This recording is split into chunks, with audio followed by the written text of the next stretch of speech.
Shalom, and welcome to What the Watchman Sees, a ministry that will sift through all of the social media noise to show you news of importance from the Most High's perspective. As watchmen, we are here both to warn of dangers and give biblical answers for dwelling in the secret place of the Most High during these times of confusion. Tell your family and friends to like, share, and subscribe as we delve into what Yahweh has for us, the apple of His eye. Let's get to work. Shalom, everyone. We'll say Shabbat Shalom, since this is the time of reflection on a weekly basis. So we give thanks to the Father for placing in His Word how we can remember the blessings that He's given to us, His people, the people of the Most High, once we have surrendered ourselves to Him. And one of the things that He's given us is the understanding that we must, in order to be people of the Most High, we must study to show ourselves approved unto the Most High, workmen who need not be ashamed, rightly dividing the word of truth. And, excuse me, that He has given us that word of truth, as 2 Timothy chapter 3:16 says, that all scripture is God-breathed, and therefore it's profitable for doctrine, for reproof, for correction, and for instruction in righteousness, that the brother or the sister of the Most High may be complete, thoroughly furnished unto every good work. So we're going to continue with our study, and under the theme of rebuilding in 2022. If you remember, the theme is a year-long theme, and it's based on the scripture that tells us, that actually told Nehemiah,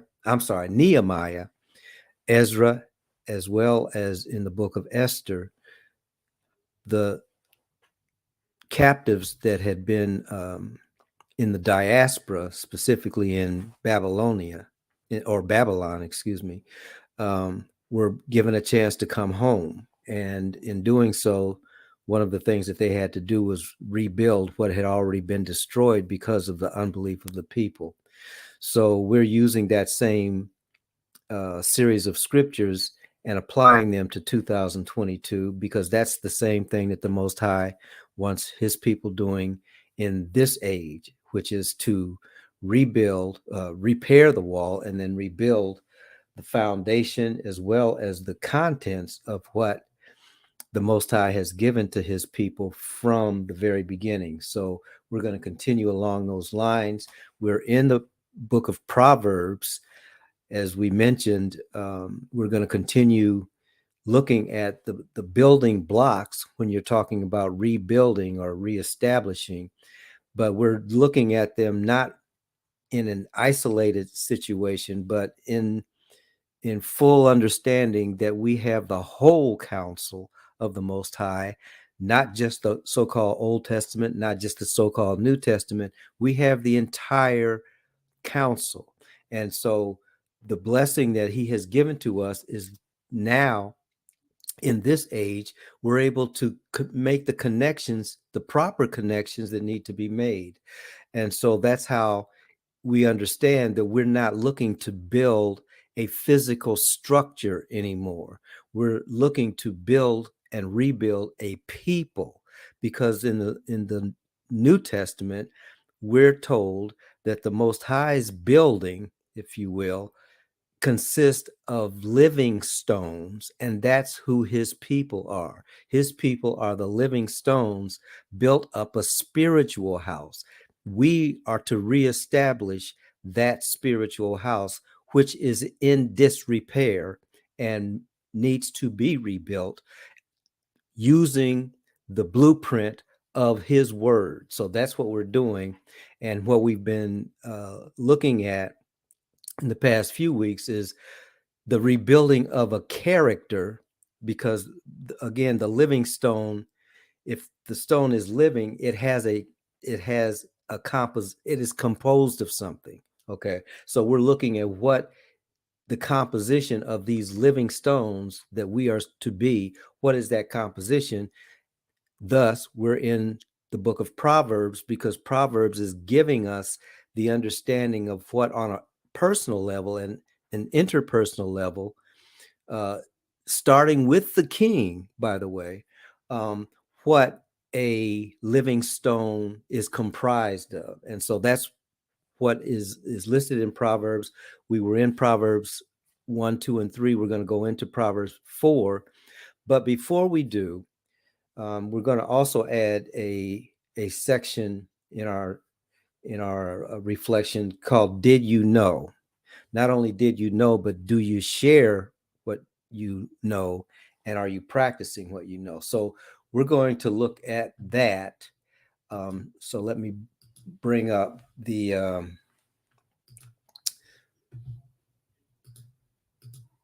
presentation.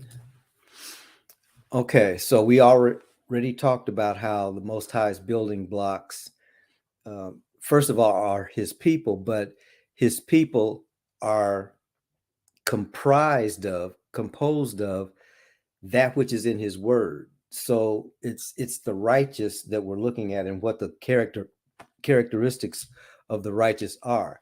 So the did you know part, we have been talking intermittently, and maybe we need to do it in each session that we sit in, to rehearse the Shema.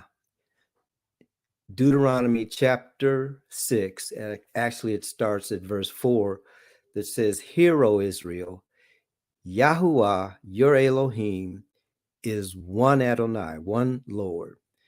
And you shall love Yahuwah with all your heart, with all your soul, and with all your might. And you shall teach these things unto your children when they rise up, when you rise up, when you lie down, and when you're in the way." Talking about, in this case, the parents, because in the Most High's kingdom,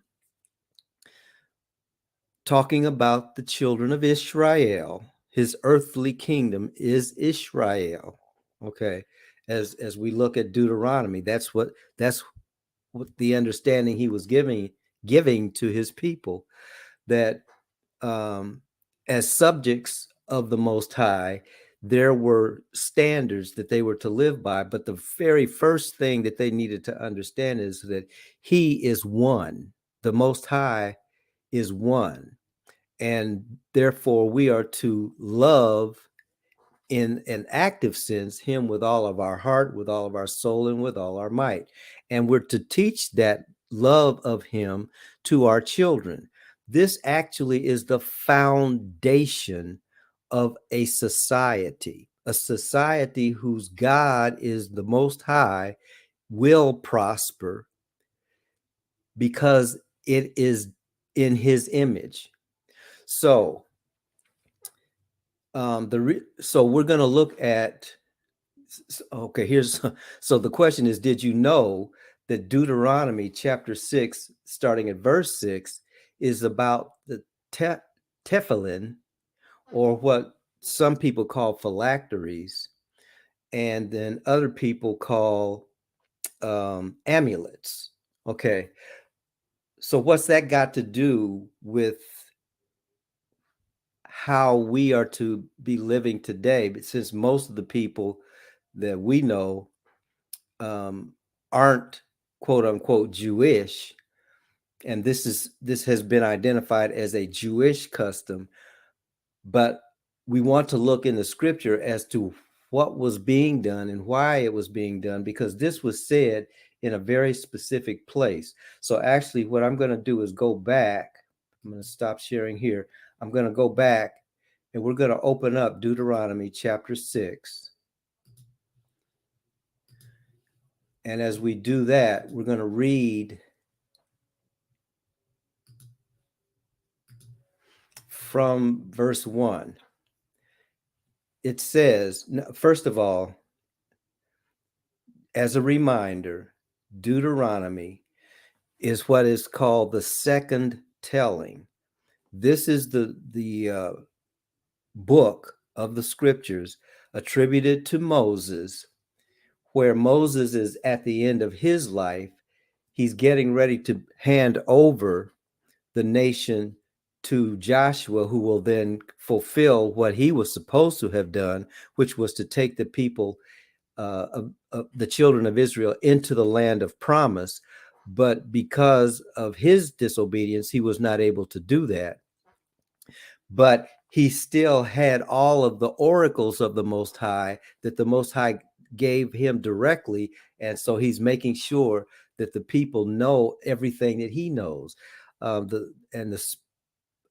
was just prompted to mention this is a good pattern for all of us who are in the position of elders, or who are in the position of understanding that we have not that much more time here on this planet. We're not supposed to take things to the grave with us. We're supposed to pass on all of the blessings that the Most High has given to us to the next generation, and that which we did not complete, then they are able to stand on a foundation to complete the work that we may not have been able to complete. So this is what Moses is doing, and this is the context of Deuteronomy chapter 6. Here's what it says. Now these are the commandments, the statutes, and the judgments which Yahuwah your Elohim commanded to teach you, that you might do them in the land where you go to possess it, that you might fear Yahuwah your Elohim, to keep all his statutes and his commandments, which I command you, your son, your son's son, all the days of your life, and that your days may be prolonged. Hear therefore, O Israel, and observe to do it, that it may be well with you, and that you may increase mightily, as Yahuwah, the Elohim of your fathers, has promised you, in the land that flows with milk and honey. And then we get to what is known as the Shema. Hear, O Israel, Yahuwah, our Elohim, is one Elohim, or one Adonai. And you shall love Yahuwah your Elohim with all your heart, and with all your soul, and with all your might. That is the Shema. And then he says in verse 6, and these words which I command you this day shall be in your heart, and you shall teach them diligently unto your children, and shall talk of them when you sit in your house, when you walk by the way, and when you lie down, and when you rise up. And you shall bind them for a sign upon your hand, and they shall be as frontlets between your eyes. And you shall write them upon the post of your house and on your gates. Okay, so what we just read were the commands that Moses received of the Most High for the people, and this is the pattern for life. We are to love the Most High. First of all, acknowledge that He is one, and if you look that up, the definition of those words, the one has to do with He is the only one, or He is the preeminent one. That's important because these people were coming out of a culture where there were many gods. There were gods of fire. There were gods of water. There were gods of the underworld. There were gods of love. There were gods of war. And the scripture never says that there aren't other gods. There aren't other Elohim. The scripture said, in terms of Israel, your God is number one. Okay, which means that another way of saying that, your God is the only one. Okay, and so despite all those other guys, you shall love the Lord your God with all your heart, with all your soul, and with all your might. Okay, so that's called the Shema. This is what every child of the Most High grows up knowing based on scripture. Now, again, because what we're doing is we're going back and we're fetching that which will produce life in the community. And so underneath the title, this first part of did you know that this is talking about, especially in verses starting with verse 8, this is actually talking about what some of you have probably seen. Most likely you've seen it among the Hasidim, where they will have a piece of leather in the middle of their head. But if you notice, they'll also have a piece of leather around their arm. Okay, so that's what this is talking about. So we're going to go into what that is, because when it says you shall bind them for a sign upon your hand, and they shall be as frontlets between your eyes, and you shall write them upon the post of your house. The question is, write what? Okay, so that's what we're going to be looking at. So let's do, yeah, let me do this. Okay, so now I'm gonna share one other. It'll be a definition, actually. That's what I'm gonna share with you. So we're gonna go to Wikipedia, and what they have. This is okay. Let me get rid of this stuff. How do I do that? Oh yeah, take that out, and then this. Okay, and let me see if I can make this a little bit bigger. Oh, that was smaller.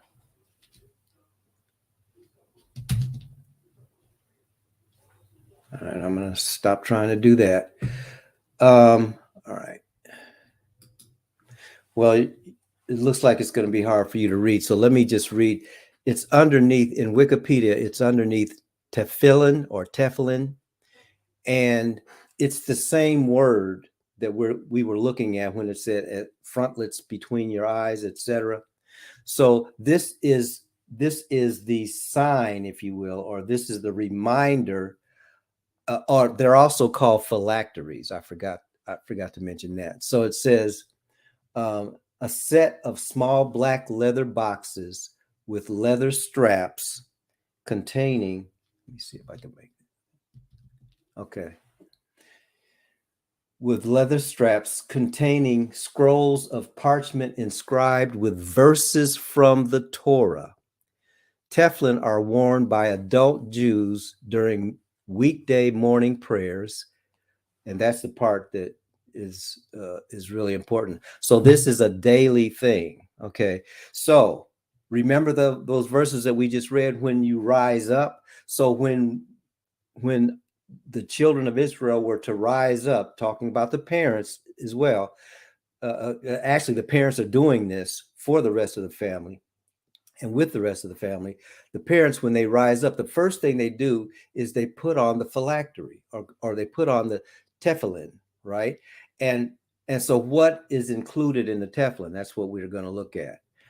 What's included in the tefillin are passages of scripture. Okay. Remember when we were saying that the heart and soul of Israel was the temple, and the heart and soul of the temple was the Holy of Holies, and the heart and soul of the Holy of Holies, that which was in the Holy of Holies, was the Ark of the Covenant, which included the covenant, or what we know as the Ten Commandments, which is the same thing as saying the heart and soul of the nation is the word of the Most High. So when the Most High's people put on these tefillin, what they're putting on and reminding themselves about is that I'm under covenant. This is a sign that I belong to the Most High. Okay, and the way that I remind myself is by these 4 verses that are actually contained. They're like pieces of parchment that are that have 4 Bible verses, if you will, written on them. And these are the 4 Bible verses. Exodus chapter 13, verse 9, which says, "It shall be a sign for you upon your hand and for a memorial between your eyes, that the law of Yahuwah may be in your mouth. For with a strong hand did Yahuwah bring you out of Egypt." Now, I wasn't intending on going that long. This was really supposed to just be, did you know this? So that you can pass it on. Okay. But what this is referring to in Exodus chapter 13, verse 9, which is what I just read, this is the passage of the Passover and the Feast of Unleavened Bread. It's the same passage where those things are mentioned. So what he's saying is, I want you always to remember. That's why you put it between your eyes. You have it close to your heart, because the one that's by the that there. Well, okay, I don't know if I said it, but if I didn't, there are actually 2 of the tefillin. Okay, tefillah. One of them goes between in the forehead, between the eyes. The other one goes on whatever arm that you have that isn't the one that you usually use. So with right-handed people, it's going to be on your left arm, right? And that one actually faces toward the rest of your body, because it is facing toward your heart. Okay, so the scriptures say he is to be in your heart and in your mind. So that's what these things are representing. Well, what is he? His word. So it's his word that is in the tefillin. Okay, so it's called or phylactery. All right. But if you look up that word, because that's actually a Greek word, if you look up that word, it means an amulet. So that's what all of Israel understood. Okay. And those 4 verses, the first one I just talked about, it shall be for a sign upon your head. Well, what is the it? The remembrance of the Most High's delivering his people from bondage. That's what the sign is. Okay. And so therefore you're to put that sign, as it says in Exodus 13:16, it shall be for a sign on your hand and as a totaphat between your eyes, or a symbol between. No, I'm sorry. A sign. You could say a sign between your eyes. For with a mighty hand did Yahuwah bring us forth out of Egypt. So that's the first 2 passages. The second 2 passages are actually passages from Deuteronomy.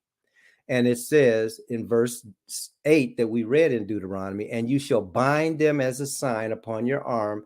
They shall be as a totaphat between your eyes." So in essence, it's the same scripture that's in Exodus. Okay. And then it says in verse 18 of chapter 11 of Deuteronomy, "You shall put these words of mine on your heart and on your soul, and you shall tie them for a sign upon your arm, and they shall be as totaphat between your eyes." Okay. And so that's what these represent. Okay. But here's what the Most High showed me for 2022. No, we don't have to remake the leather pouches, because these were made of leather. Okay. And as you can see, I hope you can see, they're cubes, right? And so one cube went in the middle of the forehead, the other one went on the arm. But they had the word of the Most High.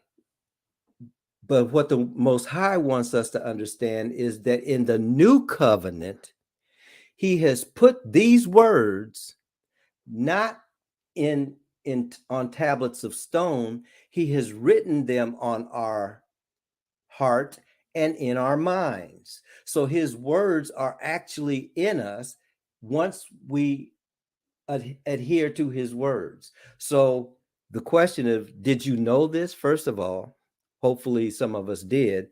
And if we know it, have we shared this? See, because what we're getting is how to rebuild a righteous and functioning society.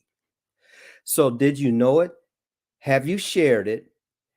And how do we practice these things in 2022, which then brings us to what the rest of our lesson today is going to be about. So we're going to be looking at Proverbs chapter 4. I thought I had listed it, but maybe I didn't. Okay, I guess I didn't. So yeah, we're going to be looking at Proverbs chapter 4. And let me pull that up.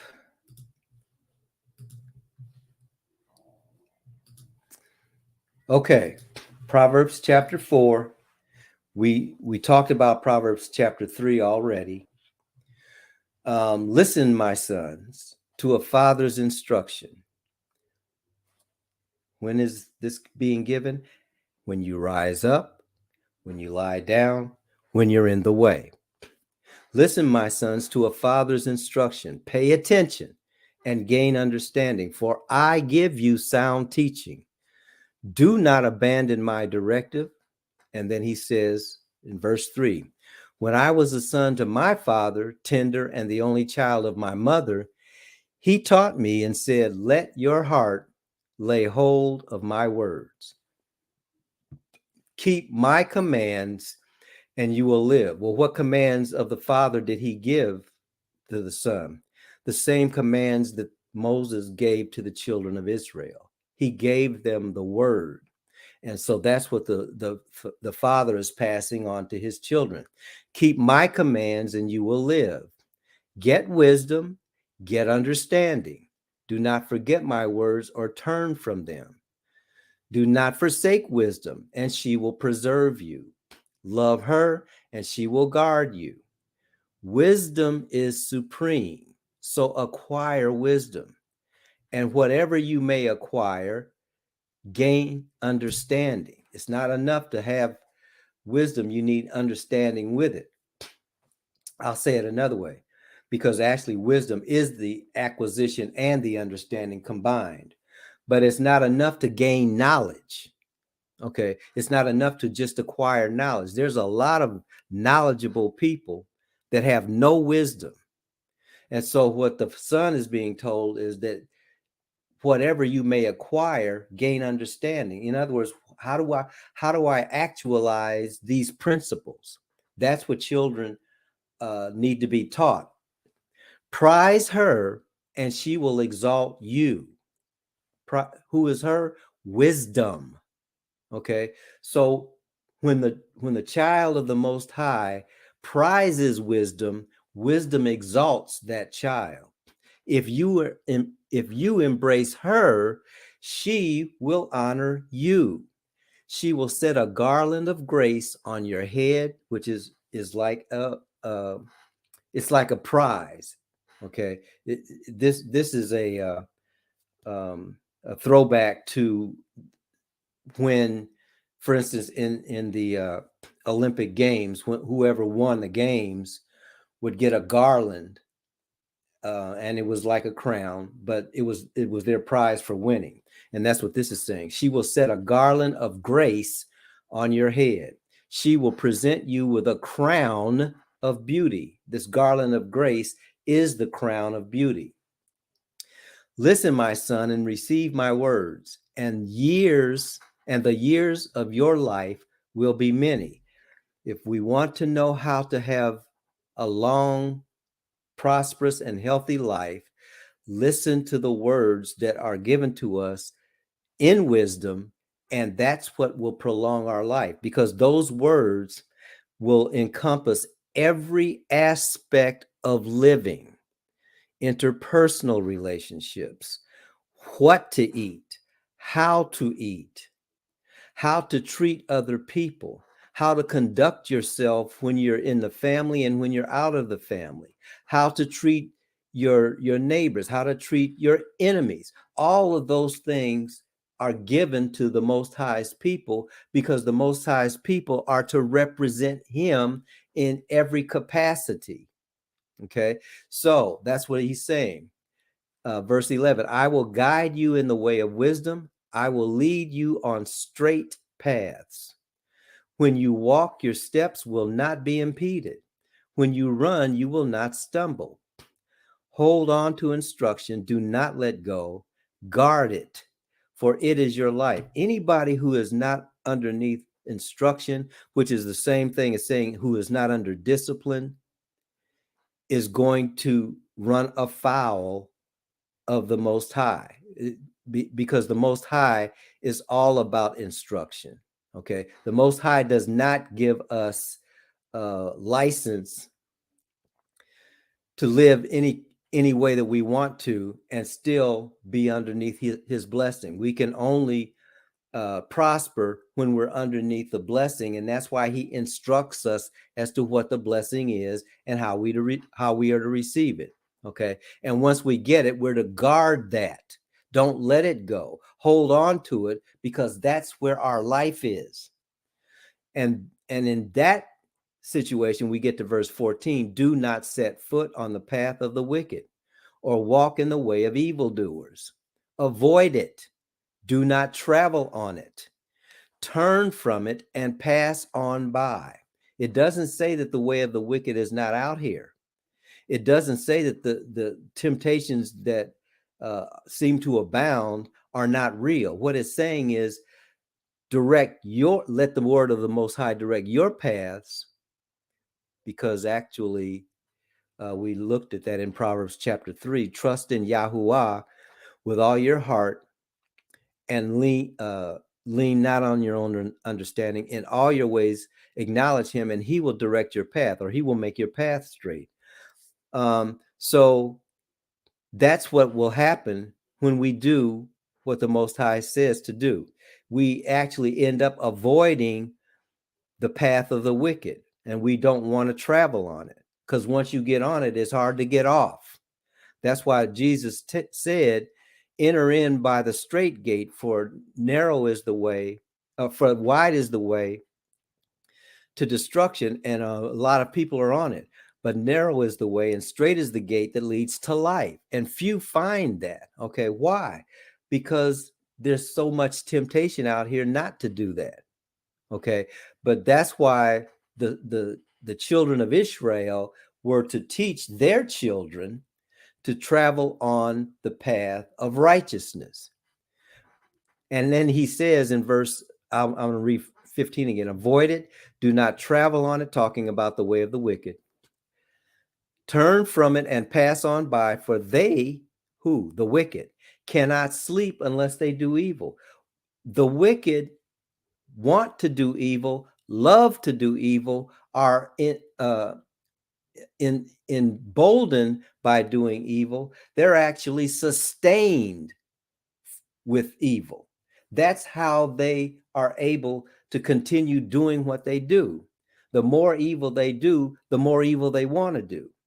So they become consumed with evil. And that's why he's saying, stay away from that.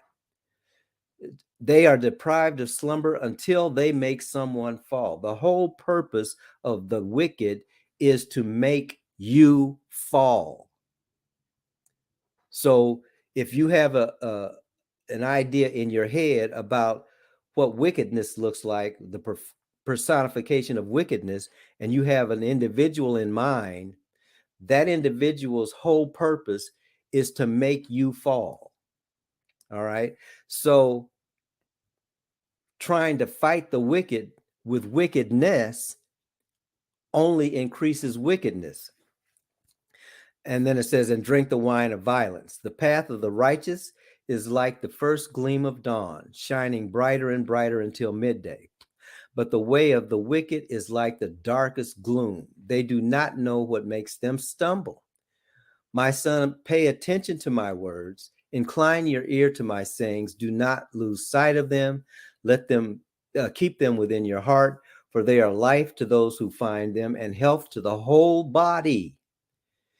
Guard your heart with all diligence, for from it flow springs of life. That's why we are to guard our hearts, because there's life in us. Okay. Life is precious. We should acknowledge the preciousness of life that has been placed in us as the Most High's people.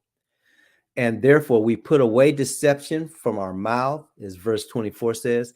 Keep your lips from perverse speech. Let your eyes look forward, fix your gaze straight ahead, make a level path for your feet, and all your ways will be sure. Do not swerve to the right or to the left. Turn your feet away from evil. So that's the exhortation given in Proverbs chapter 4. So we're just going to, as we wind up, we're just going to go back to the PowerPoint piece. So Proverbs 4 says, let your heart lay hold to my words. Pay attention and gain understanding. Keep commandments and live. I'll just say one additional thing about pay attention, gain understanding, keep commandments and live.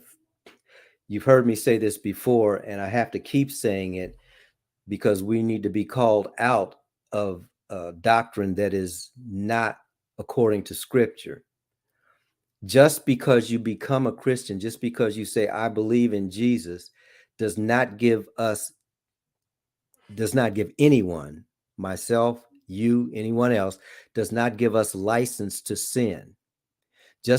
So when we say we're not under the law anymore, we're not underneath the consequences of the law because Jesus paid the price for that. But that does not mean that the Most High has no commandments. When he says the greatest commandment is love the Most High, and the second is like it, love your neighbor as yourself, the commandments are in places like Proverbs because those commandments have to be actualized. That's how we rebuild in 2022. Okay, so pay attention, gain understanding, keep commandments because that's where life is. Acquire wisdom. Wisdom is supreme. Acquire it, prize her, and she will exalt you. She will set a garland or a crown on your head. Receive my word. That's what the parent is telling the child. That's the job of the parent. Tell the child, receive my word. And when you receive my word, you receive many years of life. Now, that receive is the correct biblical receive. So when we say we receive Christ, what we're at, or when we receive Jesus, what we're actually saying is, I'm going to embrace what you have told me to do, and then I'm going to do it. That's how we receive Christ. Okay. So the Father will guide you into wisdom and lead you on straight paths. That's how it happens. When we receive his word, when we put it into practice, then the guiding comes and we have wisdom to understand the path that he's got us on. And it gives us the strength to stay on that path. Then it says, hold on to instruction, guard instruction, for it is your life. Instruction is the lifeline, if you will, but it can also be seen as a like a choke chain that you would put on an animal. In other words, the instruction are those words that will pull you back when you're going someplace where you're not supposed to go. Okay. So that's what instruction is for. It's to provide the parameters through which we live. And then says, don't set foot on the paths of the wicked. Well, we won't set foot on the paths of the wicked if we hold on to instruction and let instruction hold on to us as well. Because we've already heard that the wicked can't sleep without doing evil. That's what they do. Okay. And then finally, put away deception, fix your gaze straight ahead. Don't swerve to the left or to the right. I tell people I tell anyone who will listen, I am not what do you call it? I am not on the right wing. I am not on the left wing. I'm on the straight path. Okay. I've been told by scripture to veer not to the right or to the left, because the right and the left are both appendages of the same evil bird or the same serpent. So you can call yourself a right winger if you want. You can call yourself a left winger if you want. Both of y'all are on the same bird. You're on the same serpent. But those who are the righteous don't walk to the right or to the left. They walk straight ahead based on instructions given by the Most High. And so that's a good place for us to put a pin in this study. The Father bless you and keep you. The Father make his face to shine upon you and be gracious to you. The Father lift up his countenance upon you and give you